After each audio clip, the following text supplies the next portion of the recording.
Washington County Court issuing an order to stop anybody from releasing information in the Devil's Den double murder case. 5 News reporter Bo Russell breaks down what this order is.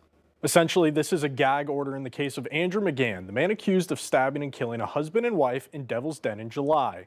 The order prevents anyone involved in the case from making any statements about it.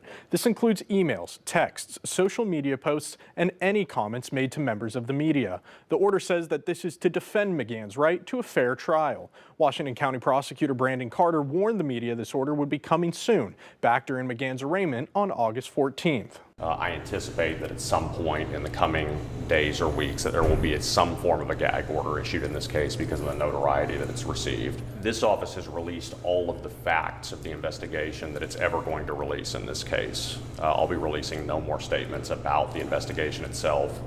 McGann's next court appearance will be a continuation hearing on November 14th. This is Bo Russell reporting. Now we're following up on a former Bentonville detective receiving citations after a report says members of a local country club saw him shooting at geese on the golf course. Report names Detective Dustin Epperly as the man who shot around 7 geese at the Shadow Valley Country Club. Epperly admits to the golf course shooting that took place on July 10, says he didn't know there were people fishing in the pond near where this happened. He has since been fired. 5 News spoke to Trey Reed with the Arkansas Game and Fish about laws that surround hunting wildlife. I mean, obviously there are, beyond game and fish regulations, there are regulations about discharging firearms in city limits. And, that's not a game and fish regulation. That's up to each municipality.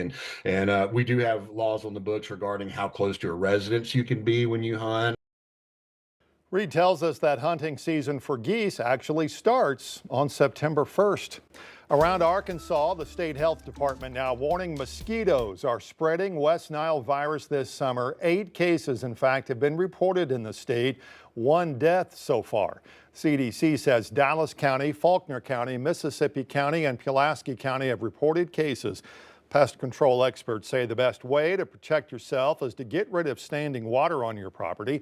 The Department of Health says the peak months for West Nile are typically between July and October. An update on Governor Sanders approving pilot program to reduce recidivism in Arkansas prisons. The Board of Corrections today decided where it will go. At a special meeting, Chairman Benny Magnus says the Central Arkansas Community Corrections Center will be repurposed for this program.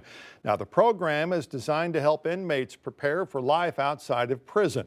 This includes giving inmates housing, rehab, employment, and employment opportunities. But it's supposed to be for people that are getting out within 6 months to give them a crash course, I'm going to say, on life skills, how they get their driver's license how they apply for jobs, a lot of things like that. Magnus says the governor is asking for 100 inmates in the program. The Arkansas Division of Correction Director Dexter Payne says CDC has a maximum capacity of 170 beds. Governor Sanders also announcing several policy changes for state employees today, including plans to end remote work.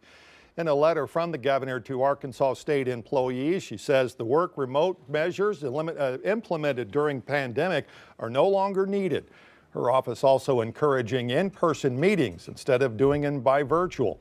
The change will take effect October 1st. The governor also announced the Department of Ag and the NWA Council will conduct $1 million water reclamation study. It'll inform the state's water plan and guide future wastewater infrastructure improvements.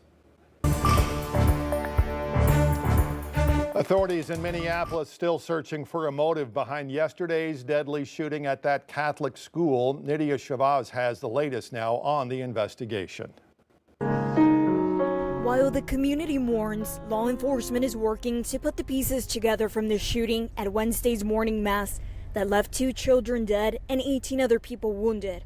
10-year-old Harper Moisky and 8-year-old Fletcher Merkel were both killed.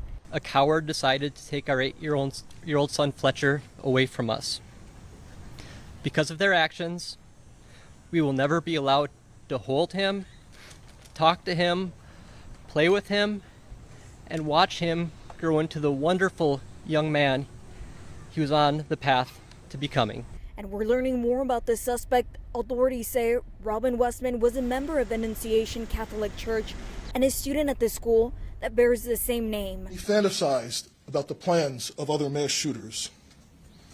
Unfortunately, again, this has become all too common in our society. Chief O'Hara says that the shooter fired 116 rounds from a rifle, and as with previous mass shootings, the conversation here quickly turned to gun control.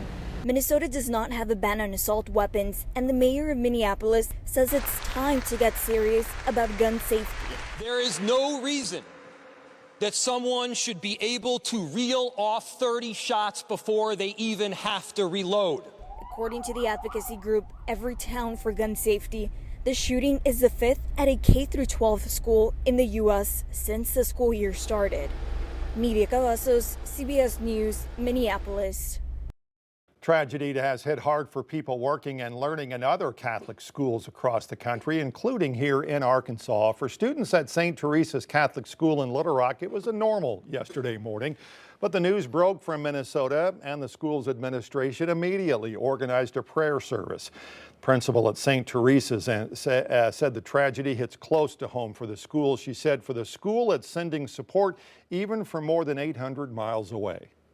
Nobody's exempt from our human nature. We don't live in a perfect world.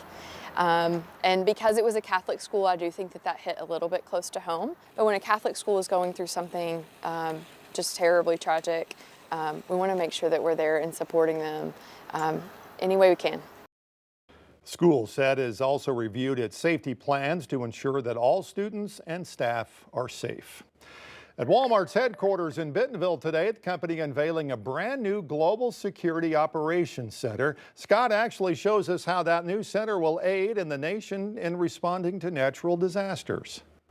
When Katrina struck in 2005, Walmart trucks were among the first rolling into devastated communities. The company delivering food, water, and supplies faster than many government agencies. In fact, federal leaders later studied Walmart's response as a model to how to move aid more efficiently. It was absolutely amazing to see what can happen when so many people are focused so distinctly on what they need to do to help a community, and it really changed the corporation going forward. That legacy is now baked into Walmart's DNA. Today, their new Global Security Operations Center is designed to spot the next big crisis, often of which is weather, which is why the company has a team of dedicated meteorologists working right here. Yeah, my role is really interesting. The intention of it is to always keep us ahead. We never want to be caught off guard by a forecast. And I do the things that every other meteorologist does, looking at the current weather, satellite radar, looking at the future state of weather with what's going on with model trends and official forecasts. From tornadoes in Arkansas and Oklahoma to typhoons in Asia, Walmart's in-house meteorologists are tracking storms around the globe, giving store operators precious time to prepare. I think that's the beauty of how this system works, and when we come together working with our public sector partners as well to find unique solutions, that took hours, as I recall, not days, not weeks, not anything longer, so speed becomes a component of what we do. From Katrina to today, Walmart says the forecast is clear. Weather will always be a driving force in how communities prepare, respond, and recover. And Bentonville is now home to one of the most advanced disaster watch centers in the world.